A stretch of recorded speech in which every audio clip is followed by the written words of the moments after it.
તો આજનો દિવસ ઘણો મહત્વનો રહ્યો નિફ્ટી માટે, પરંતુ ખાસ આજનો દિવસ ફોકસમાં રહ્યો નિફ્ટી બેંક માટે, કારણ કે નિફ્ટી બેંકની અંદર આજે તમને એક જોરદાર તેજી જોવા મળી અને ખાસ કરીને 53,000ને પાર ન માત્ર નિફ્ટી બેંક નીકળ્યું છે, પરંતુ 53,200ને પારનું એક ડિસાઇસિવ ક્લોઝિંગ આજે નિફ્ટી બેંકની અંદર આવતું જોવા મળ્યું છે.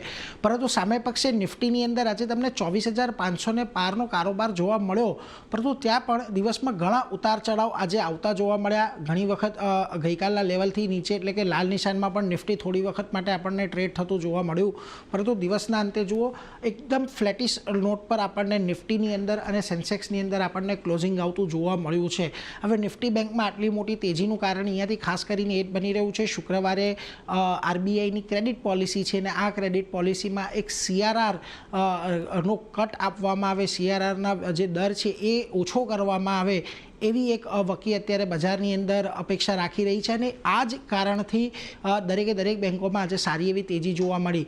મિડ કેપ અને સ્મોલ કેપમાં પણ આજના દિવસે તમને તેજી આગળ જ વધતી જોવા મળી છે, પરંતુ ઓવરઓલ નિફ્ટીના ફ્રન્ટ પરથી બજાર થોડુંક ફ્લેટ રહ્યું છે. આજે જે સેક્ટર્સ તમને ખાસ કરીને ફોકસમાં રહેતા દેખાયા એમાં PSU બેંકનું ખાસ કરીને આજે યોગદાન વધારે રહ્યું, લગભગ 2.25% તેજી આવી. આ ઉપરાંત તમને રિયલ્ટી, ફાઇનાન્શિયલ્સ અને નિફ્ટી મીડિયા જેવા સેક્ટર પણ એક સારી એવી પોઝિટિવિટી સાથે બંધ થયા. પરંતુ આજના દિવસે જે ઘટાડો આવ્યો છે એમાં જો તમને એનર્જી, ઓટો, FMCG, ઇન્ફ્રા જેવા સેક્ટર્સ રહ્યા કે જ્યાં આગળ આજે બજારે થોડું ઘણું દબાણ બનાવવાનો પ્રયાસ કર્યો.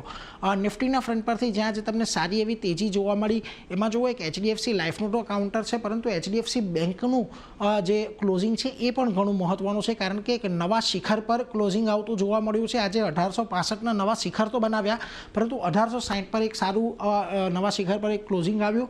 આ ઉપરાંત તમને અપોલો હોસ્પિટલ અને NTPC જેવા સ્ટોક્સ પણ આજે એક તેજીની અંદર દેખાયા છે. જ્યાં દબાણ આવતું જોવા મળ્યું તમને નિફ્ટીના ફ્રન્ટ પરથી આજે એમાં જુઓ સિપ્લા, ભારતી એરટેલમાં જે સતત બીજા દિવસે દબાણ હતું, બજાજ ઓટો, ટાટા મોટર્સ જેવા કાઉન્ટર પણ આજે ઘટીને બંધ થયા છે. મિડકેપના ફ્રન્ટ પરથી આજે તમને જ્યાં સારી એવી તેજી ખાસ કરીને જોવા મળી એમાં જુઓ ભારત ડાયનામિક્સ, ઇરેડા, ઓબેરોય રિયલ્ટીના શેર અને IOCનો એક સમાવેશ થાય છે કે જ્યાં આગળ તમને આજે ખાસ સારી એવી તેજી જોવા મળી. પરંતુ આ ઉપરાંત જ્યાં ઘટાડો આવ્યો એમાં જુઓ ACC, એસ્કોટ, પોલીકેબ અને મેરિકોના કાઉન્ટરમાં આજે થોડું ઘણું દબાણ આવતું જોવા મળ્યું છે. ઓવરઓલ નિફ્ટી બેંકે તો એના પોતાના જે શોર્ટ ટર્મના રેઝિસ્ટન્સ હતા એ પાર કરીને આજે એની ઉપર ક્લોઝિંગ આપ્યો છે, એટલે ત્યાં એક તેજીની અપેક્ષા બની રહી છે. પરંતુ નિફ્ટીએ હજી પણ 24,500ની ઉપર ક્લોઝિંગ નથી આપ્યું, એટલે જો ત્યાં ઉપર આપણને ક્લોઝિંગ આવતું જોવા મળે છે તો પછી અહીંયાથી નિફ્ટીના ફ્રન્ટ પરથી પણ આપણને એક તેજી વધતી જોવા મળી શકે છે.